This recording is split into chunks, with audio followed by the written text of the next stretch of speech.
Walaupun sudah bekerja mati-matian, pemuda ini tetap saja hidup sangat sulit. Bahkan ia tak mau menyalakan listrik di apartemennya karena tidak sanggup membayar iuran listrik. Demi menghemat semua uangnya, Suwon harus ngecas semua lampu dan kipas portable-nya di kantor dan rela panas-panasan di apartemennya. Suwon sebenarnya tidak menyangka hidupnya akan menjadi seperti ini. Ia sudah nekat membeli sebuah apartemen dan mengambil uang pinjaman yang begitu banyak untuk membayar cicilan apartemennya dengan bunga yang begitu besar pula. Alhasil sekarang beginilah kondisinya, hidup sengsara.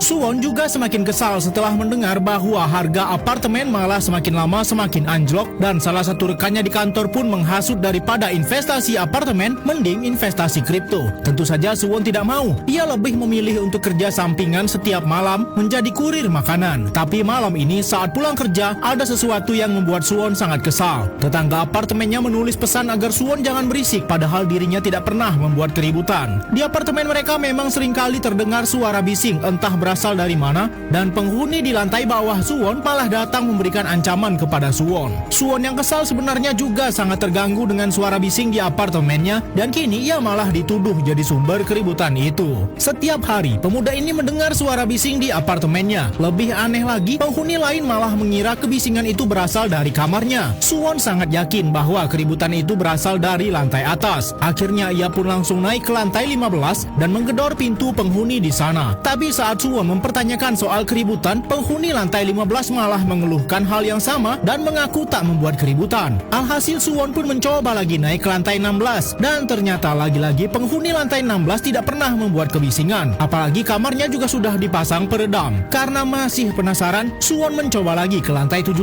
Tapi saat penghuni lantai 17 membuka pintu, isinya hanyalah sepasang kakek nenek yang tidak mungkin membuat keributan seperti yang dikeluhkan semua orang. Kakek ini juga kesal karena ternyata ia mendengar keributan yang sama. Sampailah Suwon di lantai paling atas, tapi penghuni penthouse ini mengatakan kepada Suwon, alangkah baiknya jangan mengeluhkan kebisingan di apartemen ini terlalu berlebihan, sebab jika berita itu menyebar kemana-mana, harga apartemen mereka bisa anjlok dan merekalah yang rugi. Lalu entah mengapa wanita ini malah memberikan uang kompensasi kepada Suwon. Pemuda ini sangat kesal karena ia selalu dituduh sebagai dalang keributan di apartemennya, bahkan sampai diteror oleh tetangganya. Namun saat Suwon curhat kepada temannya, pemuda ini malah mengalihkan pembicaraan dan mengajak Suwon untuk investasi kripto. Berdasarkan informasi orang dalam, ada sebuah koin yang akan turun harganya dan akan melesat 800% setelah 2 minggu. Awalnya Suwon menolak, namun karena mendengar keuntungan yang didapat begitu besar, ia pun kepikiran untuk mencoba meminjam uang ke rentenir. Suwon mencoba meyakinkan diri dan memperhatikan pergerakan koin tersebut, sampai akhirnya ia berpikir tak mau lagi hidup sulit seperti ini. Akhirnya Suwon pun nekat menggadaikan apartemen yang sudah ia beli dengan berhutang juga. Jika saja gagal, Suwon akan kehilangan apartemennya dan hutangnya menjadi berkali-kali lipat serta banyak mendapat kerugian. Akhirnya Suwon berhasil mendapat uang muka untuk apartemennya sebesar 900 juta karena ada orang yang mau membeli apartemennya. Suwon begitu bersemangat menantikan momen yang tepat untuk membeli koin tersebut di harga terendah. Hanya dengan modal keyakinan dari informasi yang katanya bersumber dari orang dalam itu, Suwon akhirnya membeli koin kripto dan menghabiskan semua uang 900 juta yang baru saja didapatkannya. Setelah beberapa hari, Suwon melihat pergerakan koin yang dibelinya perlahan naik dan memberikan keuntungan. Disinilah Suwon merasa hidupnya akan berubah dan ia pun mulai membereskan apartemennya yang begitu berantakan. Tapi apakah hasilnya akan seperti yang dia harapkan?